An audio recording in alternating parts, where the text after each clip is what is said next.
It's a smart money, smart kids theme hour. My daughter Rachel Cruz and I have written a book by the same name. We're taking your questions and comments.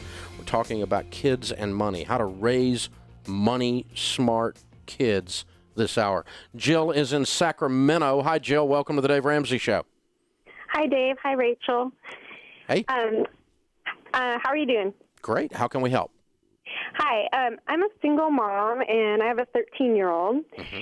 And my son, I've been raising him on my own since he was about 3 years old. Mm-hmm. And my question is about I give him a commission, like you guys talk about. Mm-hmm.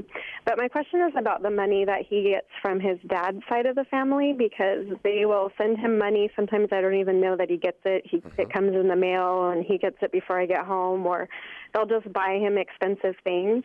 And I'm not sure how to instill in him the saving of that money. If it doesn't come from me, I'm not really sure how to control that part of it. So I was just wondering if you had any advice for that on, sources of income that he gets from places other than myself, because I'm having a hard time trying to get him to save it.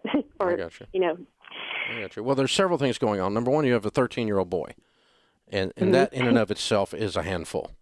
And that's just, in and of itself. And on top of that, as a single mom, he's going through trying to assert his manhood in a way that is appropriate and still be respectful to his mom, and he doesn't know how to do that. And so he's going to have some training from you that he can be a man and still be respectful for his mom, especially respectful for his mom as a sign of his manhood. But that's part of the process here, because here's the deal. I'm an old school dad. So some people won't agree with this, and I don't really care whether they agree with it or not. As far as I'm concerned in your household, money that comes to your household is under your control. And the fact that he goes to the mailbox, gets money out, and doesn't tell you about it is unacceptable. That is like lying. Okay. That's just like him lying to you about his grades. That's like him lying to you about something else. And so here's the agreement I'm going to have with the young man, if he wants to live. Okay? The agreement is going to be that I am your mom, I love you deeply, and I am going to guide you in the proper handling of money. Any money that comes to you is under my control because you are under my control. I have sole custody of you. You are under my control. And I'm not going to steal your money. I'm not going to use your money for my uses, but you are going to handle any money that comes to you in a way that is good for you, and that is my decision because I'm the parent. Mm-hmm. And so all money goes on top of the table, regardless of where it comes from, and we have a healthy discussion about properly spending and enjoying some of it, about properly saving some of it, and about properly giving some of it. And I don't care where the money came from. I don't care if you worked for it. I don't care if your mother, your ex-mother-in-law sends it to him. I don't care if he wins the lotto. He's 13 and you're the mom. You're in control. That makes a lot of sense. And it goes, but now this is all for his good. I'm not taking advantage of him, and because I'm not trying to, if one of them says, well, she just took his money and she did, I don't give a rip. If you don't want to send money over here, you don't like the way it's handled when it comes in this household, then don't send money over here. And that's your message to these people who are violating your boundaries, because they're trying to be subversive. Yeah, it's sabotaging. Yeah, I feel it's probably guilt from them. Yeah. I mean, he doesn't see them very often at all. So. You can't spend your way out of guilt. That's a message you need to get to him. But I don't mind them sending money, but they need to understand that when the money comes in, that the head of this household is in charge of this money. Yeah. Boom. Just like that. Hammer down. Well, that sounds like something that can definitely happen. Yeah, and then you put your arm around the young man and say, I am here to grow you into a young man. And men are givers, and men are savers, and men are wise spenders. So do the same thing with a young woman. A proper woman that is emotionally mature. This is what my job is to grow you into this. And you're not always going to like it, and you're not always going to agree with me. It doesn't matter. I'm the parent, and that means I'm right. I'm in charge. Okay. And does that make sense? That sounds very old school, doesn't it? It makes a lot of sense. As a matter of fact, I actually am a personal finance high school teacher. Okay. And I use your curriculum in my class all the time. But this one had me stumped. I was, let me tell you where it's a great call and a great question, because it came up at our house one time. One of our kids had a job and they were making money, and they came in and they said, "It's my money."